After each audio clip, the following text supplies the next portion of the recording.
به نام الله که بخشاینده و با رحمت است. الف لام میم. قرآن بی تردید راهنمای قابل اعتمادی است برای آنها که حرمت خداوند را نگاه می‌دارند. اعوذ بالله من الشیطان الرجیم. بسم الله الرحمن الرحیم. الحمد لله رب العالمین و صلی الله علی سیدنا و نبینا ابی القاسم المصطفى محمد و علی اهل بیته الطیبین الطاهرین و اللعن الدائم علی اعدائهم اجمعین. رب ادخلنی مدخل صدق و اخرجنی مخرج صدق و اجعلنی من لدنک سلطانا نصیرا. در محضر شما عزیزان، در ادامه تفسیر روان قرآن کریم رسیدیم به آیه 13 سوره بقره. اعوذ بالله من الشیطان الرجیم. و اذا قیل لهم آمنوا کما آمن الناس قالوا انؤمن کما آمن السفهاء الا انهم هم السفهاء ولکن لا یعلمون. عرض کردیم که خداوند متعال در آیات ابتدایی سوره بقره 3 جریان رو به ما معرفی میکنه که در جامعه وجود دارن. جریان متقین که عرض کردیم، یکی هم جریان کفار که 2 آیه دربارش خدای متعال نازل فرموده.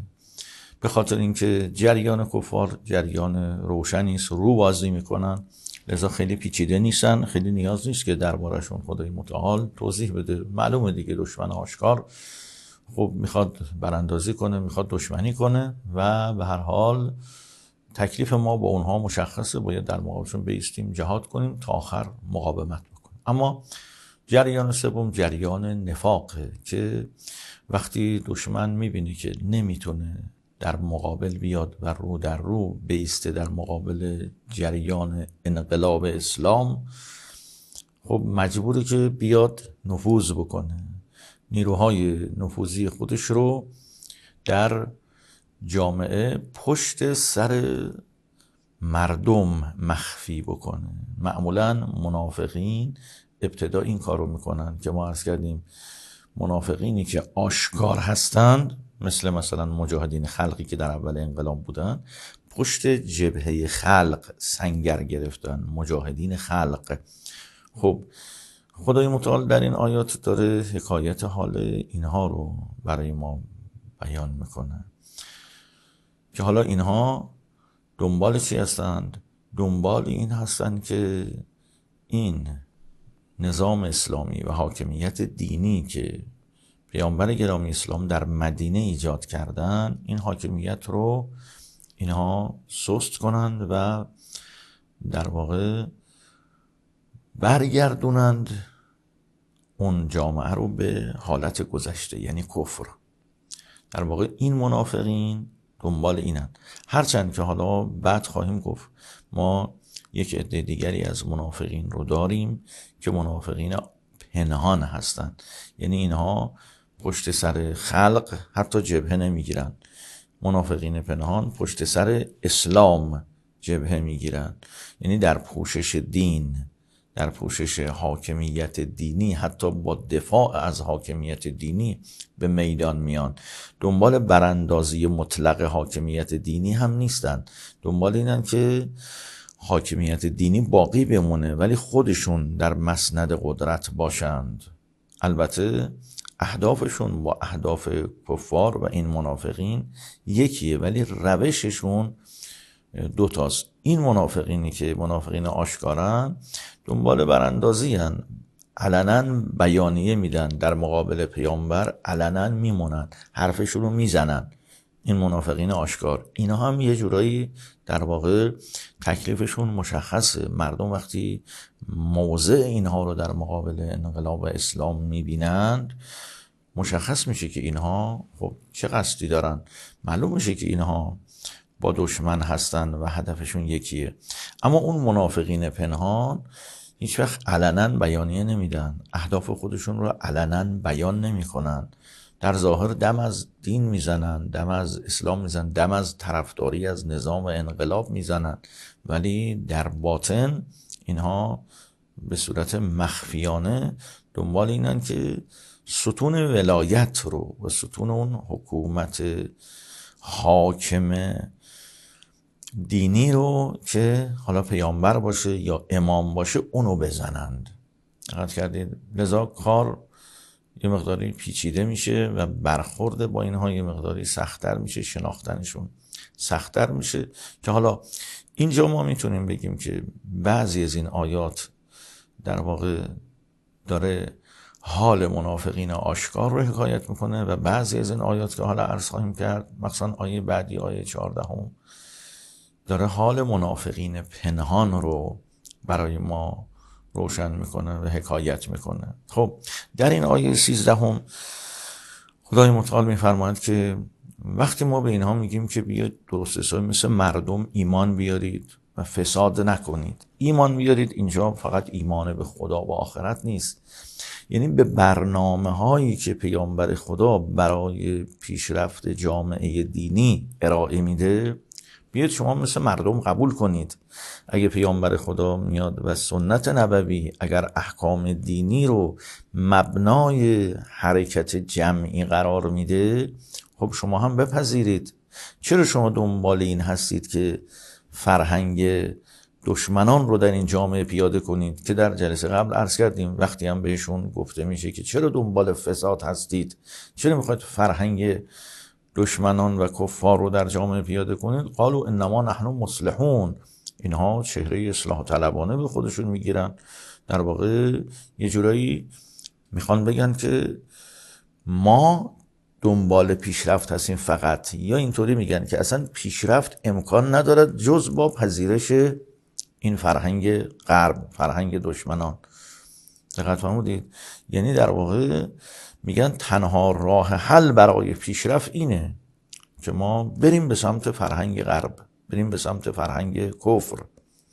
بله، اون وقت قرآن میفهمه نه، اینها در واقع چیزی جز فساد انجام نمیدن، یعنی در واقع خودشون چنین ادعا میکنن که ما چیزی جز پیشرفت و اصلاح امور رو مد نظر قرار ندادیم، اما خدا فرمود که نه، اینها الا انهم هم المفسدون ولکن لا یشعرون، اینها دنبال فسادن و فقط مشکل اینجاست که اینها در ادراکشون دچار یک تحول شدن و هم لا یشعرون، یعنی در واقع باور کردند که این فرهنگ غرب جامعه رو نجات میده، باورشون شده و هم لا یشعرون، یعنی واقعا اصلا احساس نمیکنن که این فرهنگ غرب ضرر داره و خطر داره برای جامعه، اما در واقع اون کاری که اینها دارن انجام میدن این موجب فساد در جامعه است. خب اینها رو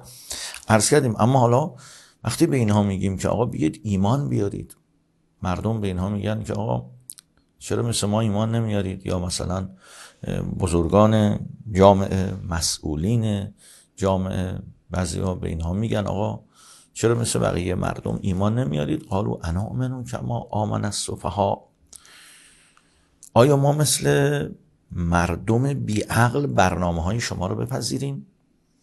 این مردمی که یه مش مردم احساساتی هستند، اینا یکی از دلایل این که به مردم میگن سفیه اینه که فکر میکنن ما خودمون عاقلانه عمل میکنیم، اهل خردورزی هستیم، بر اساس عقل برنامه ریزی میکنیم، اونم البته عقل معاششون نه عقل معاد. ولی مردم سفیهند یعنی چی؟ یعنی مردم احساسی هند. این مردم در واقع به خاطر غلیان احساساتشونه که برنامه های دینی رو و برنامه های رسول خدا رو در جامعه میپذیرند. این مردم عقل ندارند. اگه عقل داشتن اینا هم برنامه های رسول خدا رو و برنامه های حاکم دینی رو و حکومت دینی رو نمیپذیرفتند. دقت میکنید؟ خب یکی از ویژگی های منافقان در این آیه داره اینجا به ما گوش زد میشه و اون اینه که منافقین همیشه خود بزرگ پندارند، خود شیفته هستند، همیشه خودشونو برتر میدونن. قالوا انما نحن مصلحون. از این آیه مشخصه که ببینید همیشه خودشون رو عاقل، خودشون رو اصلاح طلب و اصلاحگر میدونن و مردم رو بیعقل و سفیه. در واقع این خودشیفتگی اینها باعث میشه که هیچ وقت در مقابل حق سرخم نکنن. انؤمن کما آمن السفهاء، آیا ما مثل این مردم سفیه دیوانه احساساتی تندرو که حالا در آیات دیگه بعداً میرسیم خدای متعال از زبان منافقین تهمت‌های ناجوان مردانه‌ای که اینها به اهل ایمان میزنند رو بارها نقل فرموده. یکیش همینه که اینها مردم رو سفیه میدونن. بعد خدای متعال اینجا از ایمان مردم دفاع میکنه. بله، الا انهم هم السفهاء ولکن لا یعلمون.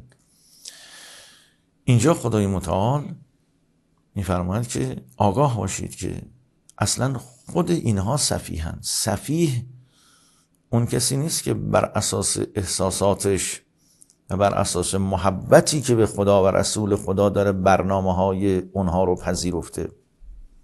سفیه کسی است که فکر میکنه عاقله ولی برنامه‌هاش برنامه‌های غیر عاقلانه است.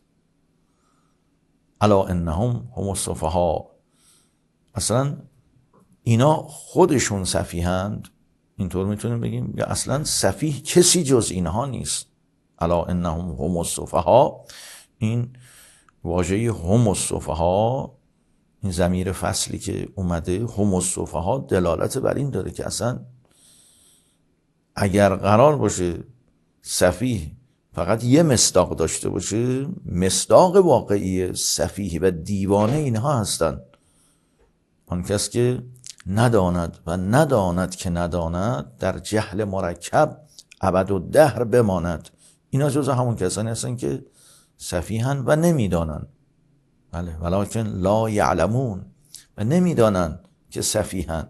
فکر میکنن اینها عاقلن، فکر میکنن که ما خرد ورزیم. مردم کوچه و بازار که ایمان دارن به برنامه‌های دینی، اینها سفیهن.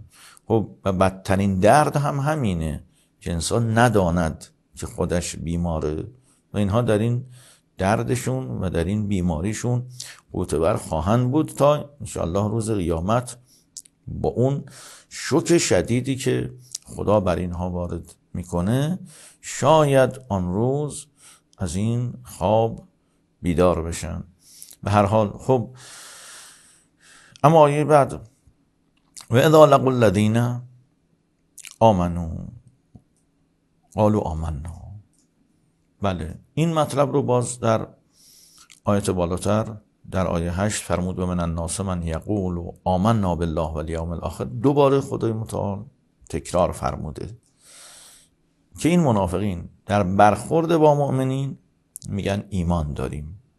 خب چرا این تکرار رو خدای متعال اینجا کرده؟ برای اینکه یک روی کردی رو از این منافقین به ما نشون بده و اون اینه که منافقین در پشت صحنه با دشمنان خدا و با کفار و با کسانی که قصد براندازی حاکمیت دینی رو دارن و میخوان اصلا حاکمیت دینی از بین بره و حاکمیت کفر به جاش بیاد، با اونها یه خلوتایی دارن، یه پشت پرده هایی با اونها دارن.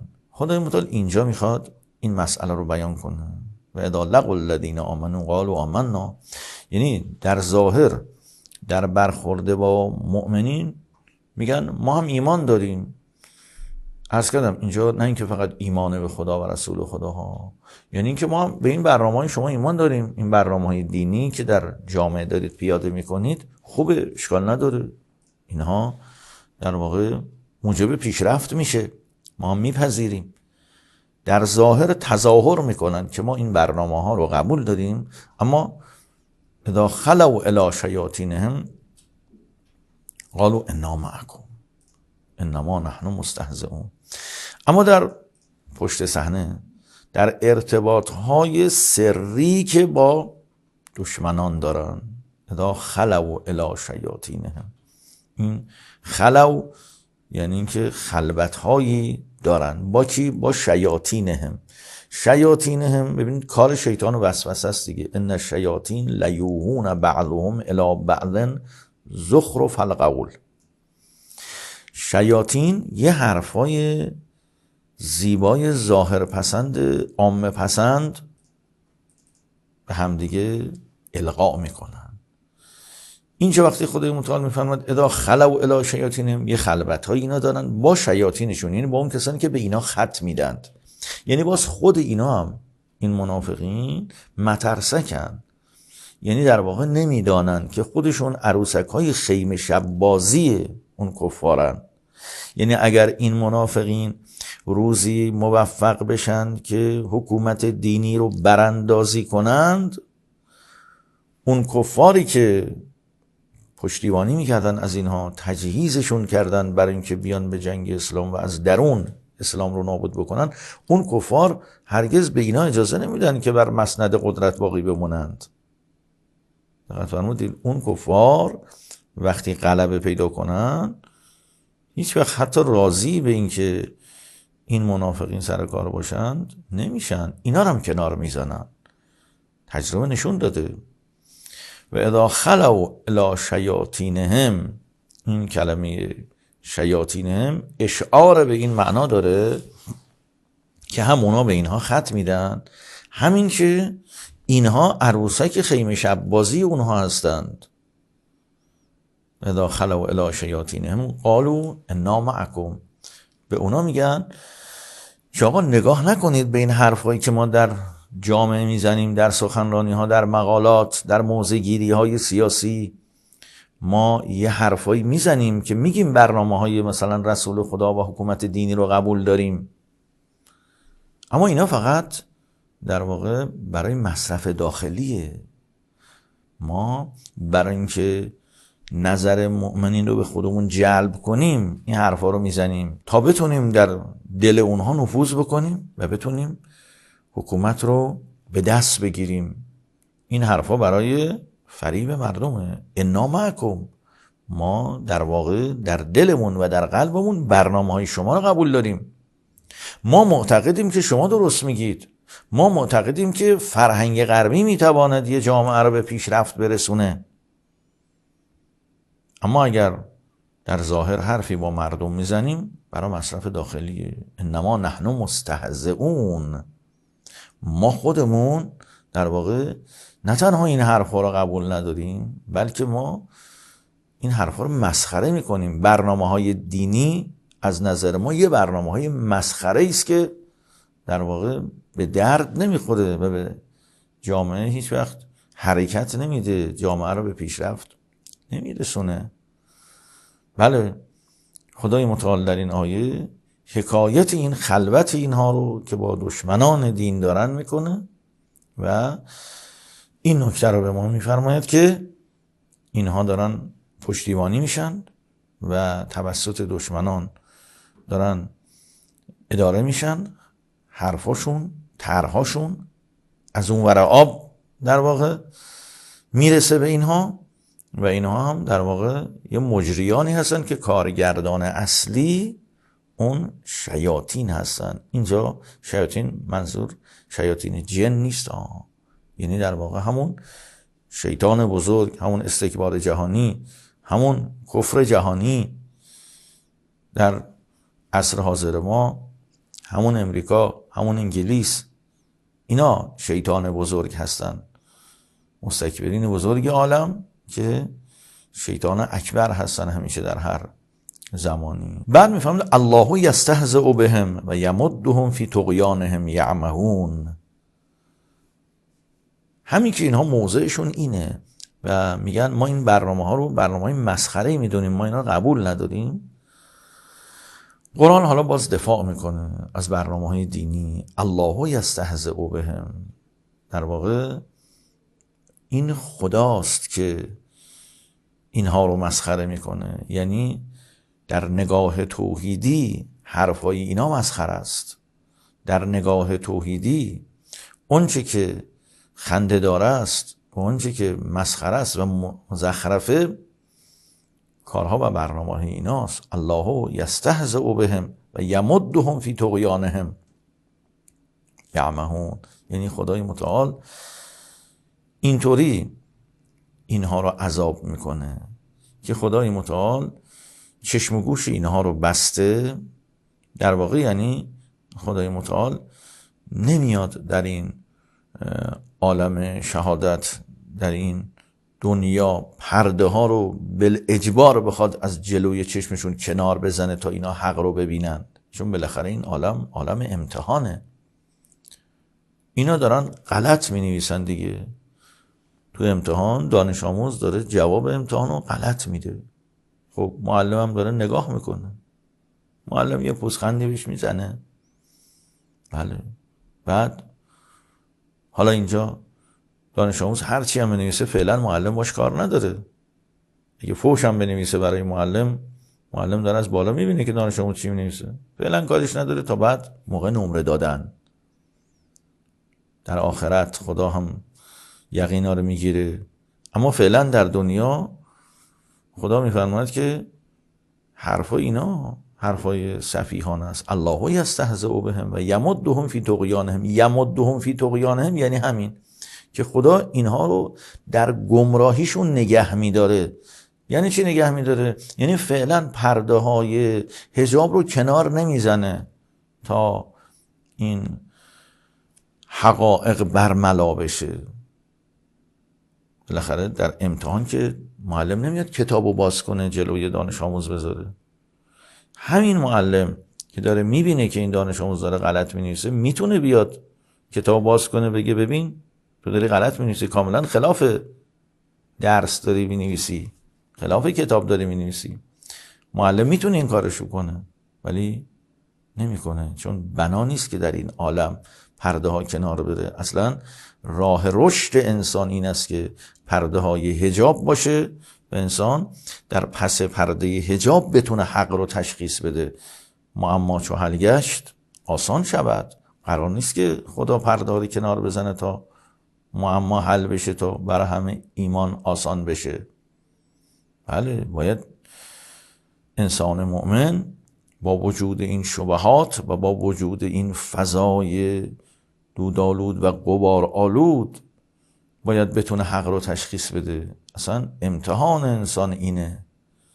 چالشی که خدا برای انسان ها قرار میده تو جامعه، آخرین چالشی که انسان رو برسونه به عالی ترین درجه مجاهدت، این بحث بصیرت کی اتفاق میفته؟ وقتی فضا غبار آلود باشه. حالا خدای متعال میفرماید که ما اینها رو در طغیانشون نگه میداریم، یعنی حجاب رو کنار نمیزنیم. یمدهم فی طغیانهم یعمهون. اینها رو در واقع با نظام تکوینی خودمون در واقع تربیت نمی کنیم، با نظام تشریعی تربیت میکنیم. چون با نظام تشریعی تربیت میکنیم یعنی بدون اینکه ما بخوایم دلائل و آیات روشنمون رو برای اینا کشف کنیم تا اینا حقایق رو بفهمن، نه، ما با آیات قرآن، ما با بیان تشریعیمون از طریق حرفا و گفتاری پیامبر باز هم در واقع همین مسیر رو ادامه میدیم. اما اینها چون نمیپذیرن خودشون تا آخر در طغیان و گمراهیشون غوطه‌ور خواهند بود تا با شوک شدید قیامت بیدار شن. باشه تا انشالله در جلسه بعد آیات بعدی رو تقدیم میکنیم. و السلام علیکم و رحمت الله و برکاته.